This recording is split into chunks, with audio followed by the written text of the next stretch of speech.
El episodio anterior había terminado con un silencio espeso en los pasillos de la promesa. Aquel tipo de silencio que no es simple ausencia de ruido, sino la respiración contenida de un lugar que teme lo que vendrá después. Petra, aún entre la vida y la muerte, había sobrevivido a la noche más larga, y aunque todos se aferraban a ese milagro con esperanza, la amenaza de perderla seguía flotando como una sombra fría sobre cada rincón del palacio. Enora, por su parte, había mentido descaradamente sobre la misteriosa llamada telefónica, desviando las sospechas de Manuel y Toño con la calma gélida de quien oculta un secreto demasiado grande. Mientras tanto, en la familia Figueroa, las tensiones habían alcanzado su punto más alto. Leocadia, movida por una mezcla de miedo y obsesión, había convocado a Curro para plantearle un sacrificio que rozaba la locura. Esa es precisamente la escena que abre este nuevo capítulo. La mañana apenas empieza a filtrarse por los ventanales del salón cuando Curro, con la ropa aún impregnada del polvo del establo, se presenta ante Leocadia. Ella está sentada junto a la chimenea, inmóvil, con el rostro pálido y los ojos hundidos por una noche sin sueño. El fuego que crepita en el hogar apenas logra contrarrestar la frialdad que emana de su voz. He pensado en algo que podría salvar a Ángela, dice, sin mirarlo directamente. Curro, al oír esas palabras, se endereza de inmediato. ¿Salvarla? ¿De qué exactamente, señora? Leocadia levanta la vista con un brillo casi febril. De Lorenzo, de ese matrimonio que la destruirá. Pero necesitaré tu ayuda, y tu silencio. A partir de ese momento, el aire parece cargarse de electricidad. Curro percibe que lo que Leocadia está a punto de proponer no será una simple estrategia. En el fondo, teme escuchar las palabras que su intuición ya le ha anticipado. Y no se equivoca. Con una calma inquietante, Leocadia explica su idea. Que él se case con Ángela en secreto, bajo un falso compromiso, para impedir legalmente que Lorenzo pueda reclamarla.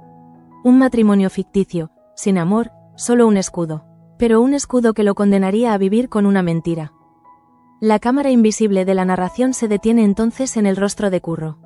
El joven baja la mirada, incapaz de responder. Lo que se dibuja en su mente no es la imagen de Ángela, sino la de Martina, la mujer que ama y que, en ese instante, parece desaparecer detrás de las sombras de un sacrificio imposible.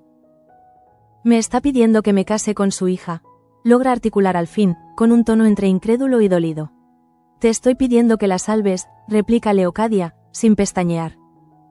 El silencio que sigue es más elocuente que cualquier diálogo. En la distancia, se escucha el tic-tac del reloj del vestíbulo, como si el tiempo mismo dudara de avanzar.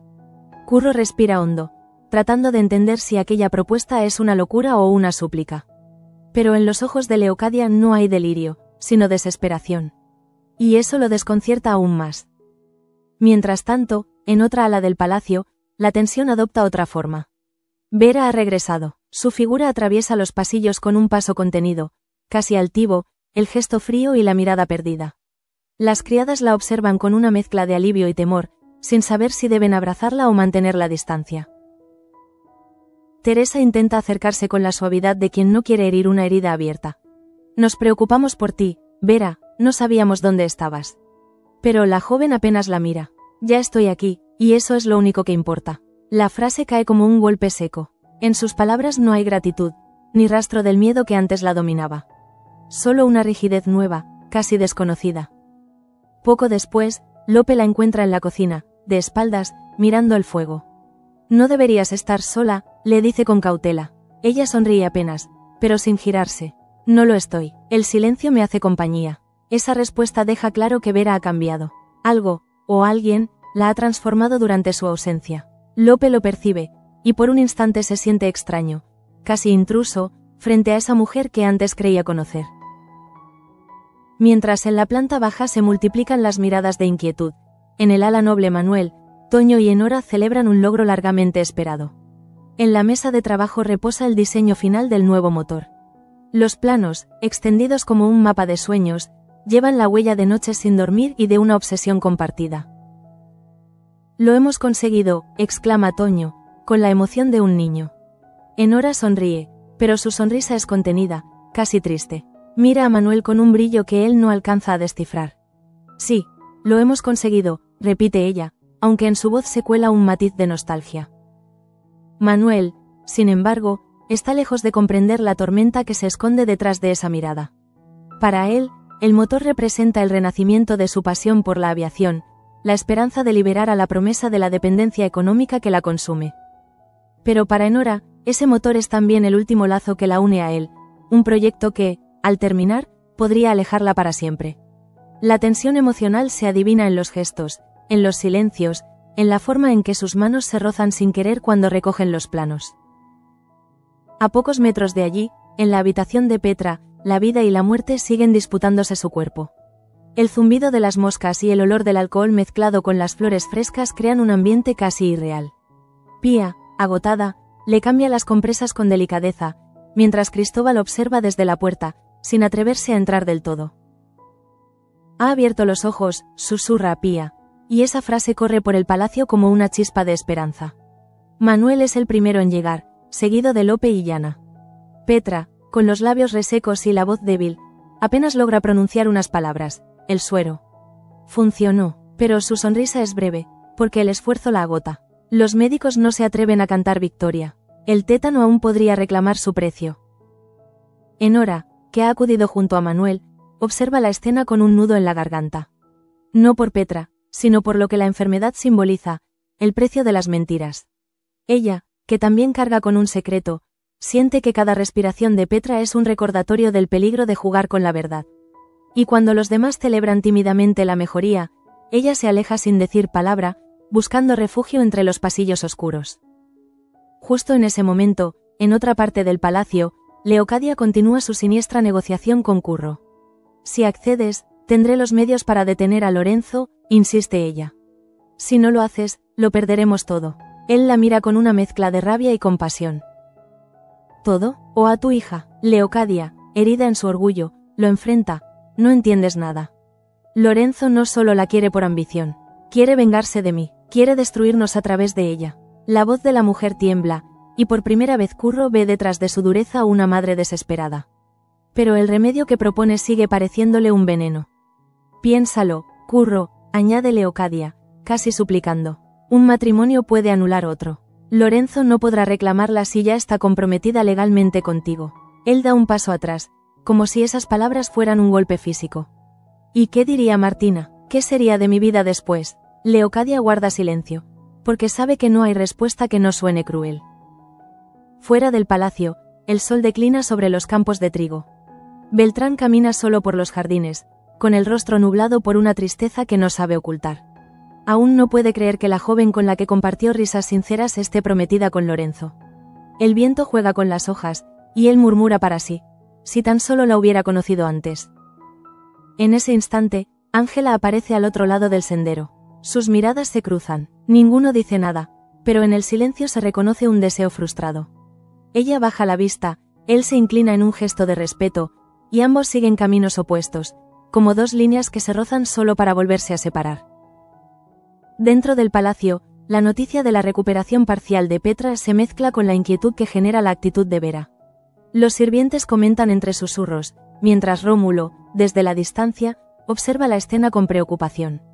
Esta casa está cambiando, le dice a Pía. Y no sé si para bien. Pía asiente, cansada, consciente de que los cambios en la promesa siempre traen consecuencias imprevisibles.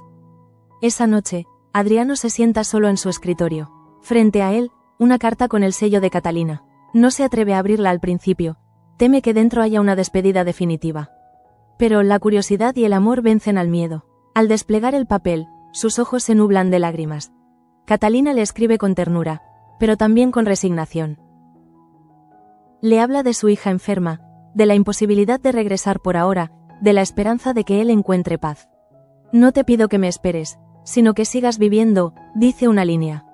Adriano, con las manos temblorosas, deja caer la carta al suelo. En ese instante, el hombre que siempre aparentó fortaleza se derrumba.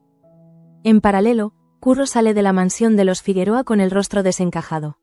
La noche lo envuelve, y cada paso parece más pesado que el anterior. En su mente resuenan las palabras de Leocadia, salva a Ángela. ¿Pero a qué precio? El joven mira hacia el cielo, como buscando una respuesta que no llega. Siente la tentación de acudir a Llana, de contarle todo, pero sabe que no puede. El secreto lo ata, el sacrificio lo asfixia. Poco después, se detiene junto al estanque del jardín, ese mismo lugar donde solía reflexionar en silencio. El reflejo del agua le devuelve la imagen de un hombre dividido entre el deber y el amor. No puedo hacerlo, murmura, pero incluso su propia voz suena insegura. El capítulo cierra su primera gran secuencia con una imagen poderosa. Leocadia, sola frente al retrato de su difunto esposo, en el salón de los Figueroa. Susurra algo que el espectador no logra oír del todo, pero se adivina en la lectura de labios: haré lo que sea. Y en ese, lo que sea, lee una promesa tan peligrosa como irreversible. La madrugada cae sobre la promesa con el peso de una manta húmeda. En los corredores, las lámparas de aceite proyectan sombras que parecen respirar. Curro no ha dormido. Desde que abandonó la casa de los Figueroa, su mente no ha dejado de repetir la escena, las palabras, la mirada de Leocadia cuando le propuso aquel falso matrimonio. Hazlo por ella, le dijo. Pero cuanto más lo repite, más insoportable le resulta. Porque, en el fondo, sabe que ese, por ella, significa también, contra sí mismo. En la guardilla donde se refugia a veces, intenta calmarse. Yana duerme en la habitación contigua, ignorante del torbellino que consume a su hermano. Curro se sienta junto a la ventana, mira el cielo cargado de nubes, y se pregunta en voz baja: ¿hasta dónde puede llegar un hombre por salvar a otro? La respuesta no llega. Solo el viento, que se cuela por la rendija y apaga la vela. En la oscuridad, sus pensamientos se desbordan. Se imagina de pie ante el altar, con Ángela a su lado, pronunciando unas palabras que no siente. Y se ve perderlo todo. A Martina, a su nombre, a su dignidad. Pero también se imagina el rostro de Ángela, liberada del yugo de Lorenzo, y esa imagen lo desarma. Cuando los primeros rayos del amanecer tiñen el horizonte, Curro decide buscar a alguien en quien confiar. No puede hablar con Yana. Ella lo juzgaría. Y menos aún con Manuel o Pía. Pero hay una persona que, a su manera, siempre ha sabido escuchar: Rómulo. El mayordomo, firme como un roble, lo recibe en la sala de servicio con un gesto de sorpresa. Tan temprano, muchacho. ¿Qué te ocurre? Curro vacila. No puede contarle toda la verdad, pero deja escapar una parte. Me han pedido que haga algo, que podría cambiarlo todo. No sé si lo correcto es obedecer o huir. Rómulo, que ha visto muchas tormentas humanas, lo observa con la calma de quien ya conoce el mar. Cuando una decisión te obliga a traicionarte a ti mismo, nunca es la correcta. El deber no debería costarte el alma. Aquellas palabras resuenan en su mente mientras atraviesa los pasillos del palacio. Pero la realidad es más complicada. Leocadia no es una mujer que acepte un no por respuesta. A media mañana, una criada le entrega un sobre con su sello. Dentro, una nota breve, escrita con la caligrafía firme de quien está acostumbrada a mandar: ven esta tarde. No tardes, cada hora que pasa es un peligro para Ángela. La firma es apenas un trazo. LF. Curro guarda el papel en el bolsillo, indeciso. En el mismo momento, en otra parte de la promesa, Vera cruza el patio con paso rápido. Su actitud distante continúa desconcertando a todos. Teresa la llama desde la galería, pero ella finge no oírla. Lope, observándola desde la distancia, siente una punzada de frustración. Recuerda la mujer dulce y tímida que conoció, y no entiende quién es esa persona que ahora evita cada mirada. Cuando por fin logra alcanzarla, le pregunta: ¿puedo saber qué te ha pasado? Ella se detiene, lo mira con frialdad y responde: he aprendido que la compasión es una trampa. No necesito que nadie me salve. Y se marcha, dejándolo con el corazón en vilo. Mientras tanto, Petra lucha por mantener los ojos abiertos. La fiebre la consume, pero hay algo nuevo en su mirada. Una chispa de lucidez. Pía, agotada, le ofrece agua con miel. Descansa, Petra, ya estás a salvo. Pero Petra mueve la cabeza con dificultad. No, aún no. En su mente confusa, el nombre de Cruz Ezquerdo se repite una y otra vez. Sabe que la marquesa no está lejos, que su sombra sigue rondando. Ella, lo sabía, balbucea, pero antes de poder explicar, se queda sin fuerzas. Pía se inclina sobre ella, alarmada. ¿Quién, Petra? ¿Qué sabía? Pero la mujer ya ha perdido el conocimiento. La noticia de esa recaída se esparce rápido. Manuel, que había pasado la mañana revisando los planos del motor con Toño, acude de inmediato. Enora lo sigue en silencio, con la mirada fija en el suelo. Cuando llegan, Pía les explica la situación. Petra despertó, pero su mente divaga entre la culpa y el delirio. Manuel ordena avisar al médico, pero en el fondo siente que hay algo más. Esa mujer guarda secretos, murmura, sin apartar los ojos de la cama. Enora lo observa, intentando medir el peso de esa frase. ¿Y tú? ¿También guardas los tuyos?, pregunta con suavidad. Él se vuelve hacia ella, sorprendido. Todos tenemos cosas que callar. Ella sonríe, amarga, algunos más que otros. La tensión entre ellos crece, casi imperceptible, pero constante. Enora no es solo una colaboradora, es una presencia que lo inquieta, que desafía su serenidad. Manuel no lo reconoce todavía, pero su manera de mirarla cambia. Ella, en cambio, ya sabe que está atrapada en un sentimiento imposible. Por la tarde, mientras la luz del sol cae dorada sobre los campos, Curro llega de nuevo a la residencia de los Figueroa. Lo espera Leocadia, vestida de oscuro, con el semblante severo. Ángela no está, la han enviado a los jardines para evitar que escuche. En la mesa hay 2 tazas de té intactas y un documento doblado con precisión.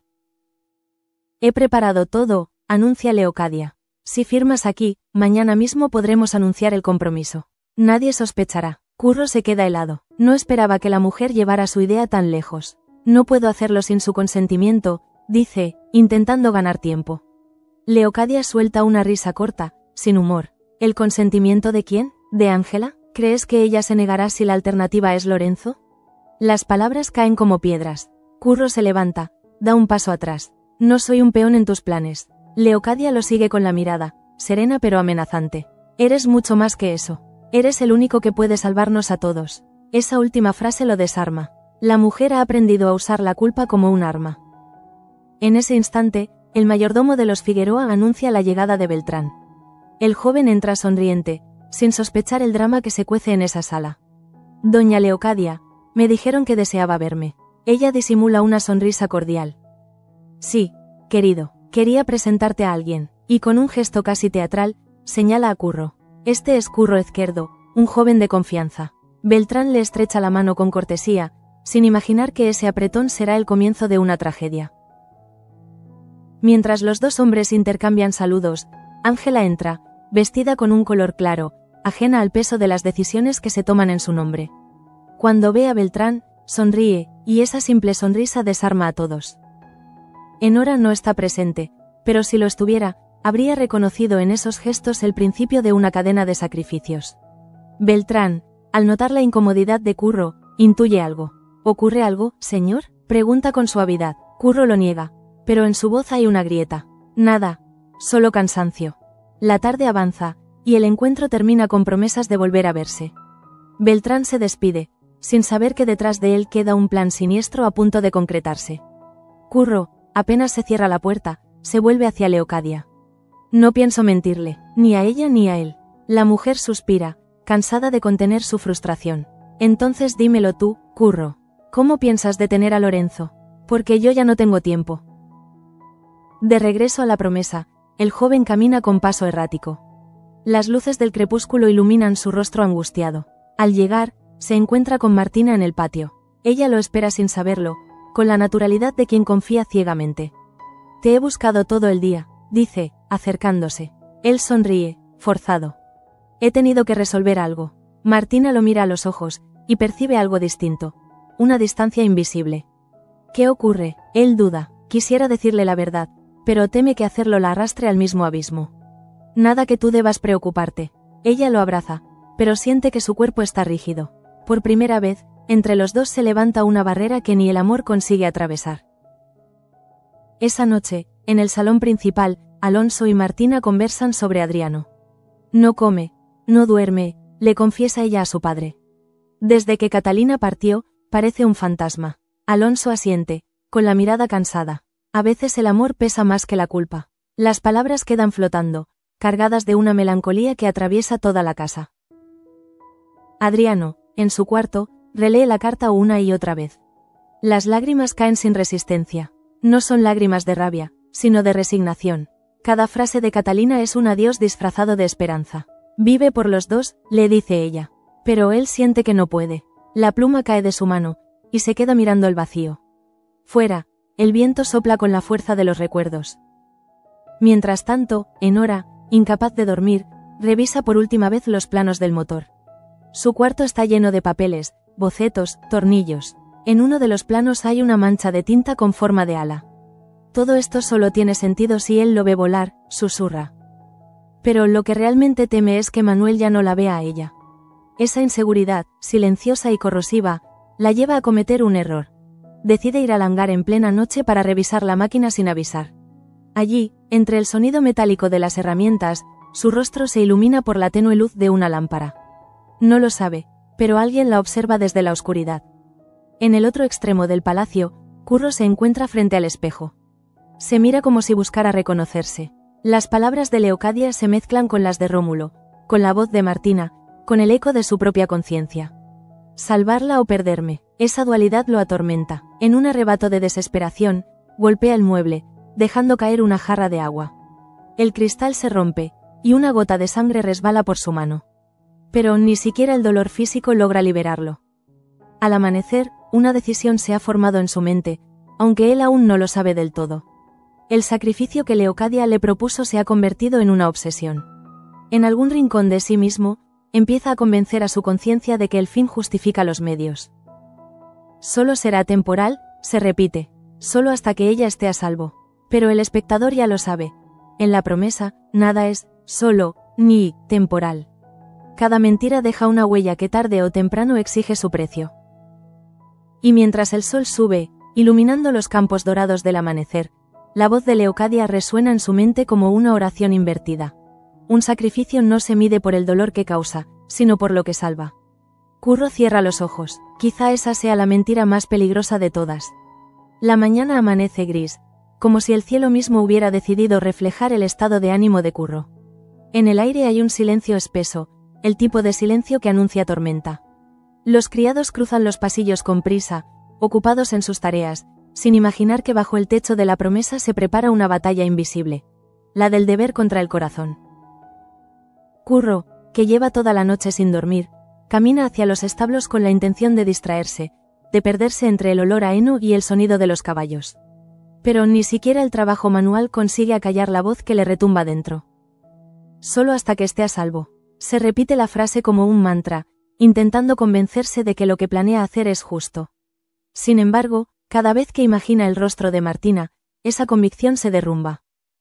La ve sonreír, confiada, y siente que está a punto de traicionarla sin remedio. No puedo, murmura, pero enseguida recuerda las lágrimas de Leocadia, el tono suplicante con que le dijo que Lorenzo destruiría a Ángela. Y entre la duda y la compasión, su voluntad se quiebra. En ese mismo instante, lejos de los establos, Leocadia da instrucciones a su doncella para que prepare todo. La boda secreta será simbólica, sin testigos salvo el sacerdote que ella misma ha convencido con promesas de dinero y prestigio. Lo ha hecho en silencio, con la eficacia de quien sabe que los actos desesperados no admiten demoras. Cada gesto suyo, la forma en que dobla los papeles, el modo en que ordena las flores blancas, revela una mente que se aferra al control mientras el mundo se desmorona. Ángela, ajena a todo, pasa la mañana en los jardines con Beltrán. El joven, encantador pero melancólico, intenta arrancarle una sonrisa, sin sospechar que sus días de ilusión están contados. Caminan entre los rosales, y ella le agradece su gentileza, aunque en su mirada hay un velo de tristeza. No sé si algún día podré devolverle tanta bondad, le dice con voz temblorosa.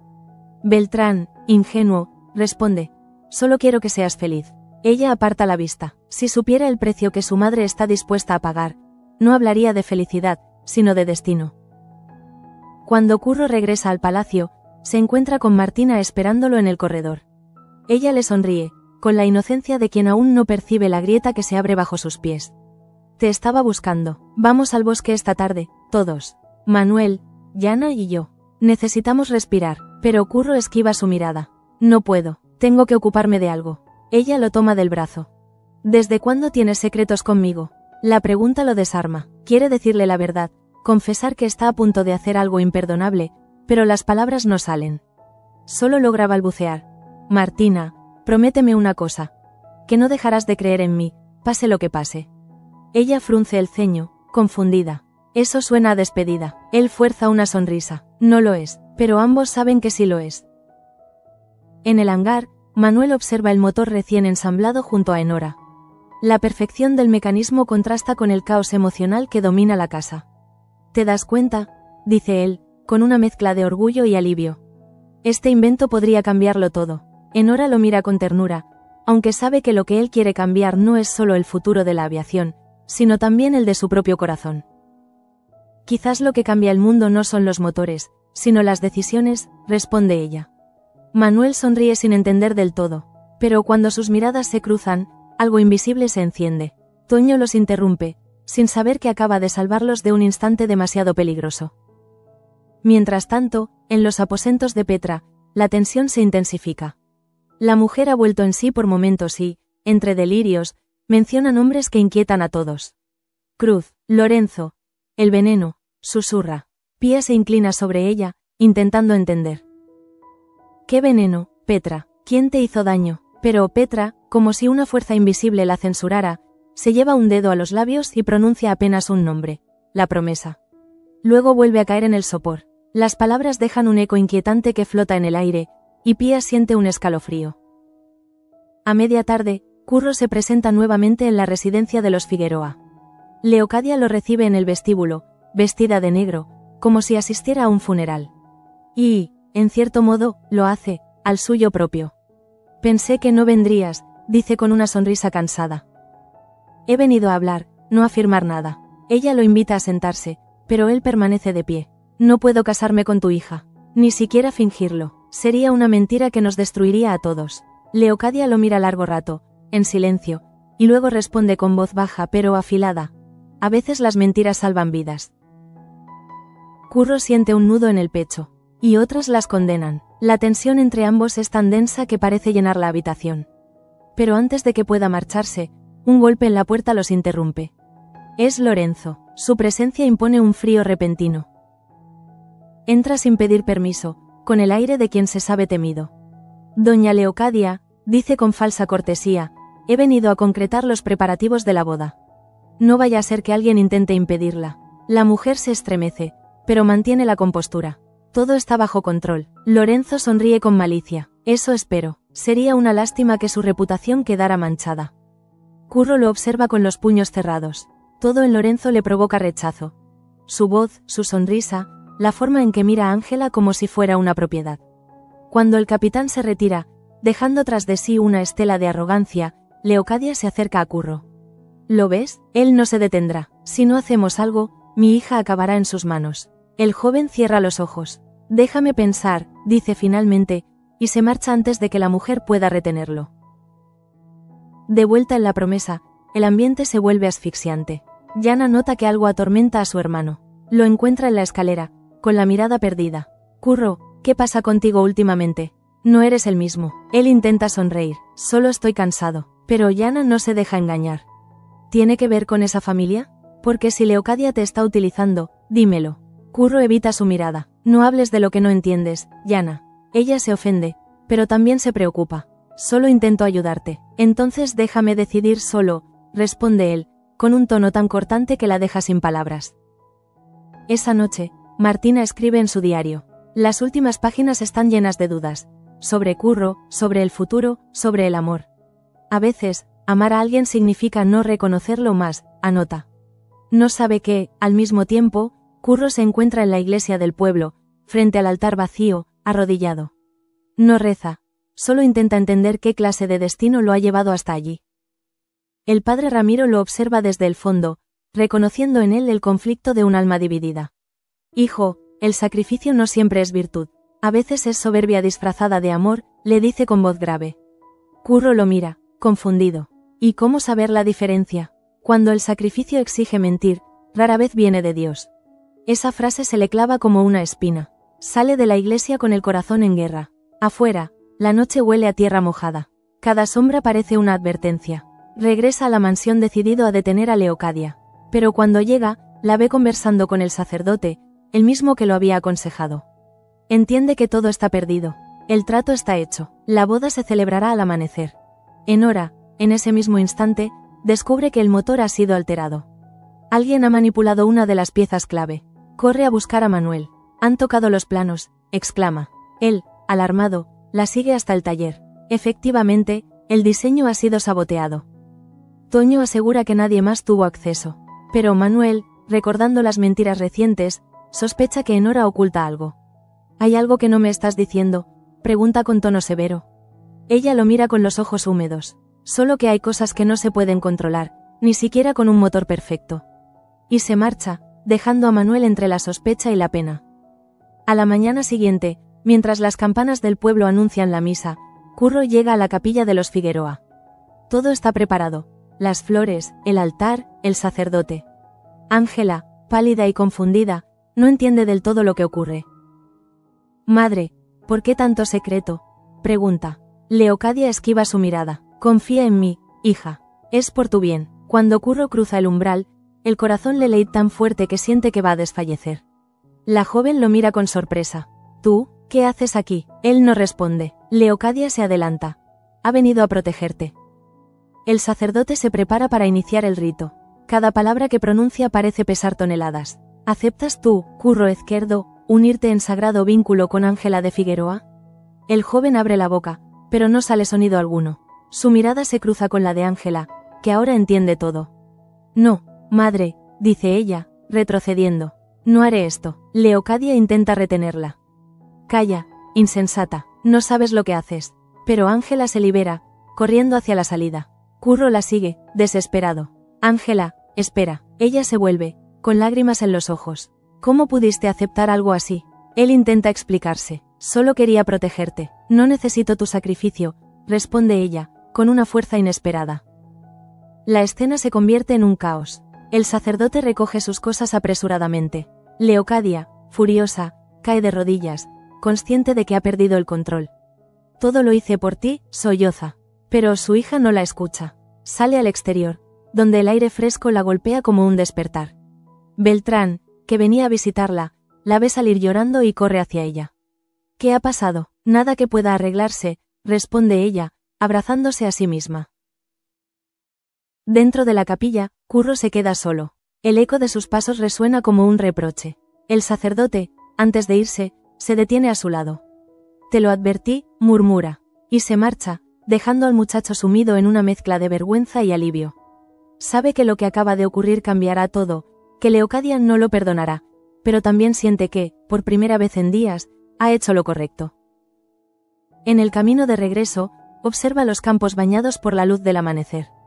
Todo parece igual, pero nada lo es. La promesa de un sacrificio ha terminado convertida en una herida. Y sin embargo, en el fondo, algo en él ha renacido. La certeza de que la verdad, aunque duela, siempre libera.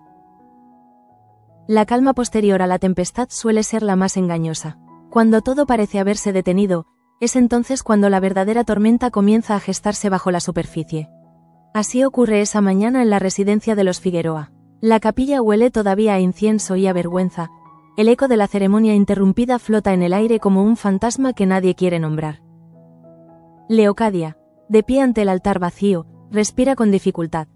Sus manos tiemblan, pero no por debilidad, por ira. La humillación que acaba de sufrir frente al sacerdote, frente a su hija, frente a Curro, es un golpe que su orgullo no puede soportar. «Lo arruinaste todo», murmura entre dientes, mirando el banco donde Curro se había arrodillado minutos antes. «Todo». Cuando el joven regresa más tarde para disculparse, no encuentra en ella rastro de la mujer desesperada que lo suplicaba días atrás. Lo que ve es un rostro endurecido por la furia. «Te advertí que no me traicionaras», dice Leocadia sin levantar la voz, y eso es lo que más lo asusta. «No podía hacerlo, señora». «No así». Ella se gira lentamente hacia él, con los ojos encendidos.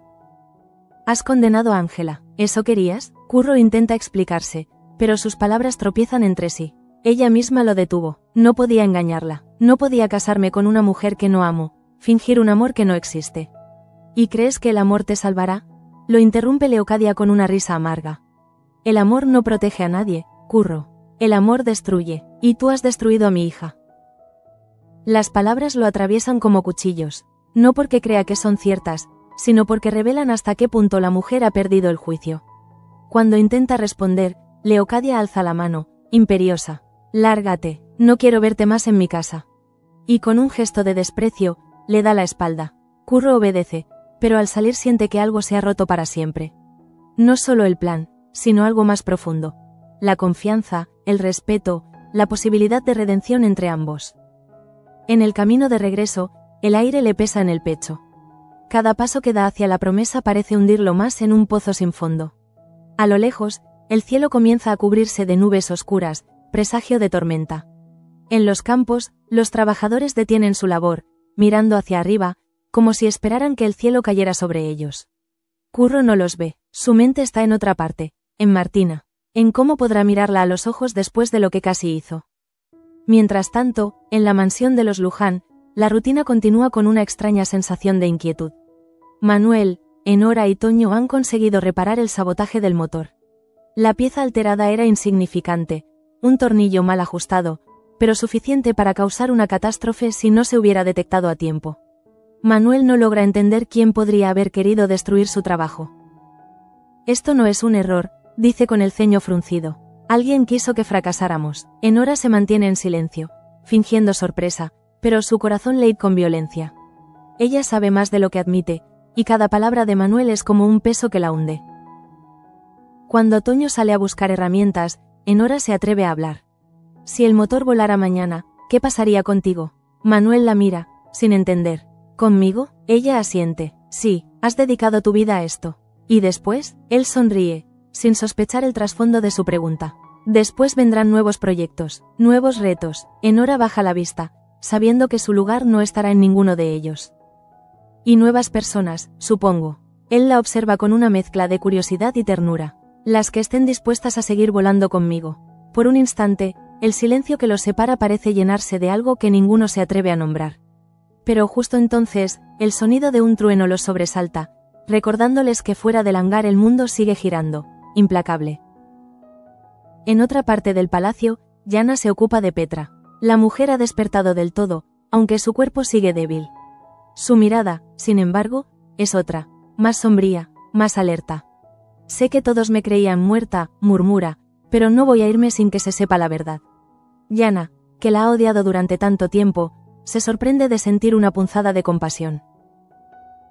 ¿Qué verdad, Petra? Ella traga saliva, con dificultad. Cruz, ella sabía que el suero tardaría. Y no hizo nada. La voz le tiembla. No sé si quiso matarme o solo castigarme, pero me dejó morir. Yana siente cómo se le hiela la sangre. Esa revelación puede cambiarlo todo. Pero Petra la agarra del brazo con una fuerza inesperada. No digas nada todavía. Déjame hablar primero con el marqués. En ese mismo momento, Lorenzo de la Mata llega a la residencia de los Figueroa. Nadie lo ha invitado, pero a él eso nunca le ha importado.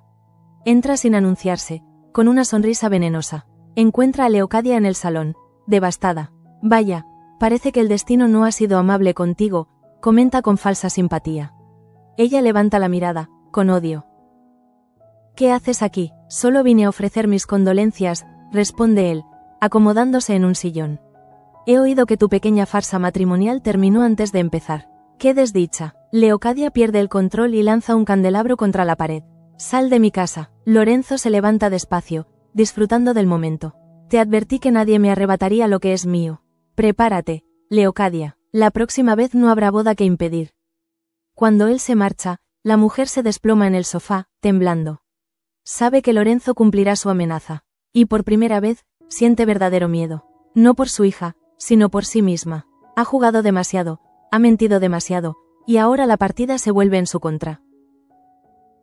Esa tarde, mientras el cielo descarga una lluvia torrencial, Curro llega empapado a la promesa. Martina lo ve entrar desde el pasillo y corre hacia él. ¿Qué te ha pasado? Él no responde, se limita a abrazarla con una fuerza desesperada, como si temiera que desapareciera entre sus brazos. Prometí que no te mentiría, dice con voz ahogada. Y casi lo hice. Ella lo separa suavemente. ¿De qué hablas? De algo que iba a destruirnos a todos. Martina busca su mirada. ¿Tiene que ver con Leocadia? Él asiente. Quiso que me casara con Ángela para salvarla de Lorenzo. La joven retrocede, atónita. ¿Y aceptaste? Él baja la cabeza. Por un momento, sí. El silencio que sigue es más duro que cualquier reproche. Martina lo observa, y sus ojos se llenan de lágrimas. No sé si puedo perdonarte. No por lo que hiciste, sino por lo que estuviste dispuesto a hacer. Curro intenta tocarle la mano, pero ella se aparta. Necesito tiempo, murmura antes de marcharse. Lo deja solo, empapado, con el alma hecha trizas. En ese instante comprende que, aunque rechazó el sacrificio, el daño ya está hecho. A veces no se necesita consumar una traición para perderlo todo. Basta con haberla imaginado. Esa noche, en el despacho de Alonso, se celebra una reunión improvisada. Petra, todavía débil, ha pedido hablar con el marqués. Jana la acompaña, sosteniéndola del brazo. Mi señor, comienza la mujer, he sido leal a esta casa durante años. Y sé que no tengo derecho a pedir nada, pero necesito que sepa algo. La marquesa Cruz me dejó morir. Alonso la observa, incrédulo. ¿Qué estás diciendo? Que cuando pedí ayuda, cuando supe que el suero podía salvarme, ella se negó a mandarlo a tiempo. Dijo que no valía la pena. La confesión cae como un rayo. Pía, que escucha desde la puerta, se tapa la boca para no gritar. Alonso se levanta lentamente. ¿Estás segura de lo que dices? Petra asiente, agotada. Sí, y si vuelvo a caer enferma, sabré por qué. El marqués se queda en silencio, con el rostro blanco. Es la confirmación de una sospecha que se negaba a aceptar. Esto cambia todo, dice finalmente. Jana lo observa con una mezcla de alivio y temor. Sabe que enfrentarse a Cruz es como abrir la caja de Pandora. Nada volverá a ser igual. Mientras en la promesa la verdad empieza a filtrarse como una grieta en el mármol, en la residencia de los Figueroa la desesperación se convierte en locura. Leocadia bebe más de la cuenta, mirando el retrato de su difunto esposo. Tú habrías sabido qué hacer, murmura. Yo solo quise protegerla. En ese momento entra Ángela, con el rostro aún enrojecido por el llanto. ¿Protegerme? Me humillaste delante de todos. Leocadia intenta acercarse. No entiendes, hija, ese hombre te habría destruido. ¿Y tú me salvaste destruyéndome tú misma? Responde Ángela con frialdad. Luego se da la vuelta y se marcha. Leocadia se queda sola, derrumbándose en el suelo, mientras la tormenta arrecia fuera. Esa misma noche, Lorenzo ordena a uno de sus hombres vigilar la casa de los Figueroa. Quiero saber cada paso que da esa mujer, cada carta que recibe, cada visita que tiene, y si el lacayo ese vuelve a acercarse, me lo traes. Sus ojos brillan con un odio contenido. La guerra está declarada. En la promesa, las consecuencias de todo lo ocurrido empiezan a sentirse. Petra recae y los médicos vuelven a temer por su vida. Manuel pasa horas junto a la cama, esperando una señal. Enora lo observa desde la puerta, invisible. Sabe que en el fondo él no lucha solo por la vida de una sirvienta, sino también por redimirse de todas las culpas que lo persiguen. Cuando finalmente Petra abre los ojos y pronuncia su nombre, Manuel se derrumba. Gracias a Dios, pero la mujer sonríe con amargura. No a Dios, Señor, a los que todavía creen en la verdad. El capítulo se aproxima a su final con una sucesión de imágenes cargadas de simbolismo. Leocadia, sola, encierra en un cajón los papeles del matrimonio fallido, pero su gesto no es de derrota, sino de promesa. En su mirada hay una chispa que anuncia venganza. Curro, en el establo, acaricia a su caballo mientras susurra el nombre de Martina, consciente de que tal vez la ha perdido para siempre. Martina, en su habitación, rompe la carta que él le había escrito tiempo atrás y la deja caer al suelo, como quien entierra un amor. Enora, en el hangar vacío, toca el motor terminado y deja que una lágrima caiga sobre el metal, sabiendo que, aunque funcione, no podrá volar junto a Manuel. Y en medio de todo, Lorenzo observa desde la distancia, con una sonrisa de depredador. Cada secreto tiene su precio, murmura para sí. Y pienso cobrarlos todos. La cámara invisible del relato se detiene entonces en una imagen final. La promesa bajo la lluvia, iluminada por los relámpagos, majestuosa y herida al mismo tiempo. Dentro, todos los personajes se mueven como piezas de un tablero que ya no controlan. Y mientras el viento azota las ventanas, una frase parece resonar en el eco de los pasillos. Ningún sacrificio queda impune. La tormenta que había estallado durante la noche dejó tras de sí un paisaje enlutado. Los árboles del jardín parecían doblarse aún bajo el peso del agua, y los caminos de tierra se habían convertido en barro. En la promesa, el amanecer llegó lento, con esa claridad opaca que no anuncia esperanza, sino cansancio. Nadie durmió bien. Los criados susurraban entre sí, temerosos, como si presintieran que algo más grave que una simple tempestad se había desatado dentro de las paredes del palacio. Curro, exhausto, había pasado la noche en el establo, refugiado entre los animales, buscando en el silencio un consuelo que no encontraba. Cuando por fin sale, los primeros rayos del sol lo ciegan. Tiene la ropa húmeda y las manos llenas de barro, pero su mente está más sucia aún, manchada por la culpa. A lo lejos ve a Martina en el jardín, recogiendo unas flores que el viento había arrancado. Duda en acercarse. Ella también lo ve, y durante unos segundos sus miradas se cruzan. No hay palabras, solo una distancia dolorosa, una frontera invisible que ninguno se atreve a cruzar. Él levanta una mano, casi en un gesto de saludo. Ella la deja caer, fingiendo no verlo, y se aleja hacia el interior. En ese instante, Curro comprende que ha perdido algo más que el amor. Ha perdido la confianza, ese hilo invisible que une las almas sinceras. En la casa de los Figueroa, el silencio es aún más espeso. Leocadia se ha encerrado en su habitación desde el amanecer. Nadie se atreve a entrar. Solo su doncella, temblorosa, le lleva una bandeja con café. No quiero nada, responde ella, sin apartar la vista del retrato de su esposo. En su regazo, los papeles del matrimonio fallido permanecen arrugados, manchados de lágrimas. Su mente vaga entre la culpa y la rabia. La voz de Lorenzo aún resuena en su cabeza. Te advertí que nadie me arrebataría lo que es mío. Y la de Curro, repitiendo con honestidad cruel. No podía casarme con una mentira. Se siente traicionada por todos, incluso por su propia hija. Cuando Ángela entra, con gesto preocupado, intenta hablarle. Madre, lo que hiciste fue por miedo, lo entiendo. Pero ya está, terminó. Leocadia sonríe, sin alegría. Nada termina, hija. Las guerras solo cambian de forma. Mientras tanto, Lorenzo cumple su amenaza. Desde su despacho en la villa vecina, firma una serie de cartas con una calma escalofriante. Envíalas todas, ordena a su ayudante. Quiero que cada noble de Castilla sepa lo que ocurrió en casa de los Figueroa. Que sepan quién rompió un compromiso sagrado y quién se burló de las tradiciones. Su plan no es solo humillar a Leocadia, sino aislarla. Y con cada palabra escrita, cava la tumba social de la familia. Esa mañana, en La Promesa, Manuel se reúne con Enora y Toño para probar por fin el motor. La lluvia ha cesado, el aire está denso y cargado de expectación. Si funciona, será nuestro primer vuelo de verdad, dice Toño, con una mezcla de miedo y entusiasmo. Enora revisa cada detalle con precisión obsesiva, pero sus manos tiemblan. Manuel la observa y nota su inquietud. ¿Qué ocurre?, pregunta. Ella niega con la cabeza, aunque en sus ojos hay un brillo extraño. Nada, solo estoy cansada. Pero cuando él se da la vuelta para ajustar el compresor, ella saca un pequeño papel del bolsillo y lo guarda en una caja metálica. Es una carta. En su interior, una confesión que ha decidido no entregar. La verdad sobre su implicación en el sabotaje. Cuando el motor arranca, el rugido del metal rompe el silencio del campo. Es un sonido potente, vibrante, casi animal. Todos sonríen, pero la sonrisa de Enora es amarga. Sabe que aquel éxito la alejará para siempre de Manuel, porque su mentira, tarde o temprano, saldrá a la luz. Lo logramos, dice él, sin apartar la mirada del cielo. Lo logramos de verdad. Ella asiente, pero una lágrima le cae por la mejilla, oculta tras el ruido del motor. A la misma hora, en los pasillos de La Promesa, Petra recibe la visita inesperada de Alonso. El marqués, con gesto grave, se sienta a su lado. He reflexionado sobre lo que me dijiste, le confiesa. Si lo que afirmas es cierto, la marquesa tendrá que rendir cuentas. Petra lo mira con ojos cansados. No busco venganza, señor, solo justicia. Él asiente.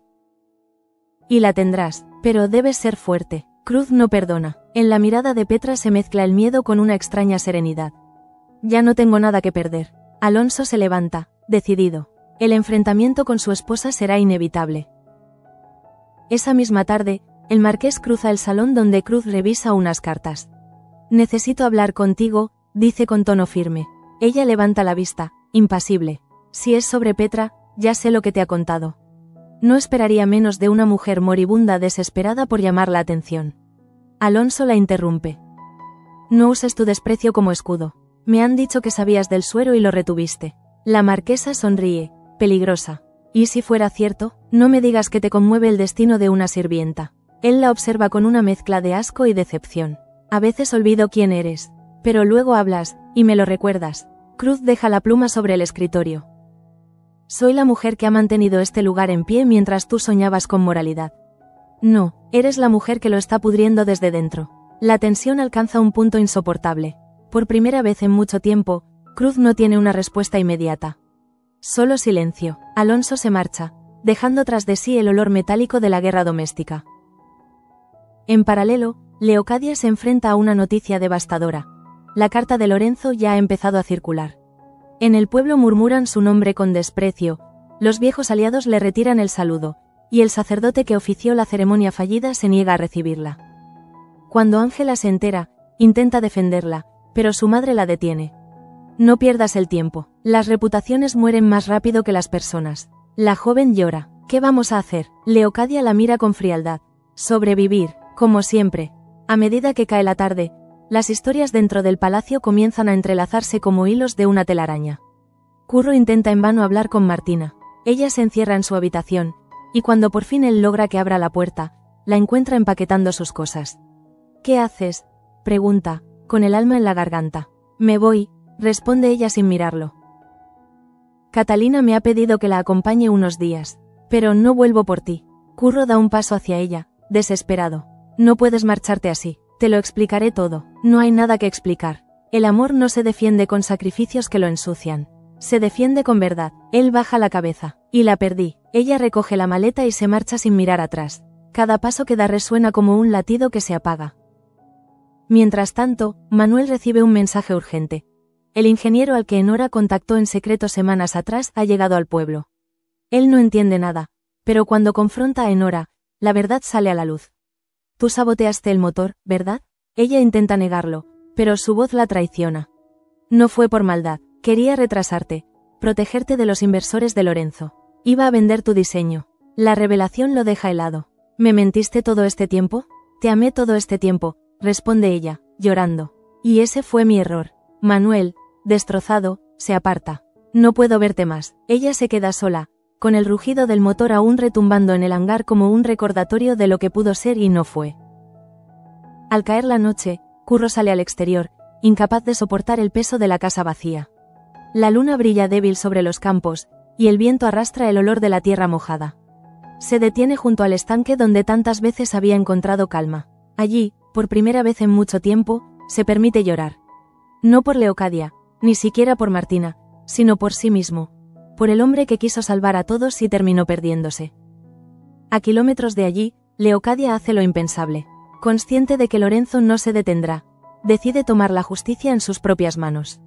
Abre un cajón, saca una pequeña pistola envuelta en terciopelo y la coloca sobre la mesa. No dejaré que la humillación me entierre viva, murmura. Cuando Ángela entra, la encuentra así, con el arma entre las manos. ¿Qué haces, madre? Lo que debería haber hecho hace mucho. No puedes enfrentarte a él sola. Leocadia se levanta, sus ojos arden. Ya no me queda nada que perder. La escena se tiñe de un dramatismo silencioso. Madre e hija frente a frente, una vida a punto de quebrarse. Al amanecer, un disparo resuena en el bosque. Los criados del entorno corren hacia el sonido, pero solo encuentran el eco. Horas después, un jinete llega a la promesa con una noticia que hiela la sangre de todos. Leocadia ha desaparecido. Su caballo fue hallado junto al río, pero de ella no hay rastro. Algunos dicen que se arrojó al agua, otros que huyó antes de que Lorenzo cumpliera su amenaza. Ángela se encierra en su cuarto, negándose a creer ninguna versión. Mi madre volverá, repite, como si al decirlo pudiera hacerlo real. En la escena final, el sol se levanta sobre la promesa. Petra, aún débil, camina por el pasillo apoyándose en Yana. El sol vuelve a salir, aunque no queramos mirarlo, dice con una voz que parece venir de lejos. Yana la mira, pensativa, y sin embargo, cada amanecer trae una nueva herida. Ambas avanzan, mientras el resto del palacio intenta retomar una normalidad imposible. Curro, desde la colina, observa la finca con el rostro endurecido. En su mente, las palabras de Martina aún resuenan. El amor se defiende con verdad. Tal vez sea tarde para recuperar lo que perdió, pero no para aprender. El viento sopla fuerte, llevándose con él los restos del sacrificio que Leocadia le impuso. Y entre los árboles, el eco de su voz parece disolverse para siempre. Enora abandona el palacio antes del mediodía. Nadie la despide. Deja una carta sobre la mesa del hangar, dirigida a Manuel. Él la encuentra horas más tarde. No busques culpas en mí. Solo miedo. Miedo de verte volar y no poder seguirte. La guarda sin leerla hasta el final. Después, se sienta junto al motor, lo acaricia con la mano, y por primera vez comprende que los sueños, cuando se construyen sobre secretos, siempre acaban cayendo.